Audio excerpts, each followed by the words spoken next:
રાજકોટના ક્ષત્રિય આગેવાન પીટી જાડેજા આજે જેલમુક્ત થઈ જશે।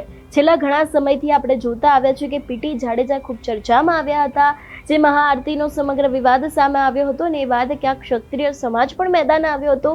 પરંતુ અત્યારે હાલ એક સૌથી મોટી અપડેટ સામે આવી રહી છે કે આજે પીટી જાડેજા જેલમુક્ત થઈ જશે। શું છે સમગ્ર વિષય જોઈશું આજના આ વિડીયોમાં। નમસ્કાર, હું હંસિની અને તમે જોઈ રહ્યા છો નિર્ભય ન્યૂઝ।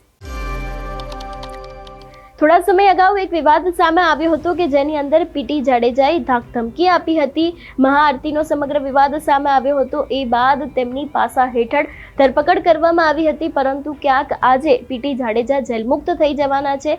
વિગતે ચર્ચા કરીએ કે સમગ્ર વિષય શું બન્યો હતો। ખાસ કરીને અત્યારે હાલ આખરે આગેવાન પીટી જાડેજા જેલમુક્ત થશે। પીટી જાડેજા સામે કરાયેલો પાસા હુકમ રદ કરાયો છે। સરકારની સમીક્ષા બાદ પાસાનો હુકમ રદ કરાયો છે। થોડી વારમાં પીટી જાડેજા જેલમાંથી બહાર આવશે, જેમાં ક્ષત્રિય સમાજે પીટી જાડેજા સામે પાસા રદ કરવાની રજૂઆત કરી હતી। ક્ષત્રિય સમાજે મુખ્યમંત્રી ગૃહમંત્રીને આ રજૂઆત કરી હતી અને રાજકોટમાં અમરનાથ મહાદેવની મહાઆરતીને લઈને વિવાદ સર્જાયો હતો, જેમાં વિવાદ બાદ પીટી જાડેજાની સાબરમતી જેલમાં મોકલવામાં આવ્યા હતા। થોડા સમય અગાઉ રાજકોટના મંદિરમાં આરતી કરવાની ના પાડવાનો વિવાદ વકર્યો હતો, જેમાં આરતી કરવાની ના પાડતા પીટી જાડેજા સામે ફરિયાદ થઈ હતી, જેમાં સમગ્ર મામલે પીટી જાડેજાના પુત્ર છે તેમનું પણ એક નિવેદન સામે આવ્યું હતું। અમુક લોકો ટ્રસ્ટી બન્યા બાદ કોઈ દિવસ મંદિર આવ્યા નથી તથા મંદિરનું તમામ સંચાલન મારા પિતા દ્વારા કરવામાં આવે છે। અમરનાથ યુવા ગ્રુપે મંદિર પર ગેરકાયદેસર કબજો કરવાની તૈયારી કરી છે, જેમાં મંદિરમાં રહેતા પૂજારી અને તેમના પરિવારને ધમકી આપવામાં આવે છે। મારા પિતાએ યુવા ગ્રુપને કોઈ પણ આરતી કરવાની ના પાડી નથી, તે દરેક વાત સામે આવી હતી। તેમના પુત્રનું નિવેદન સામે આવ્યું હતું ને એ બાદ ક્યાંક ફરિયાદ થઈ હતી ને પીટી જાડેજાને સાબરમતી જેલમાં મોકલવામાં આવ્યા હતા।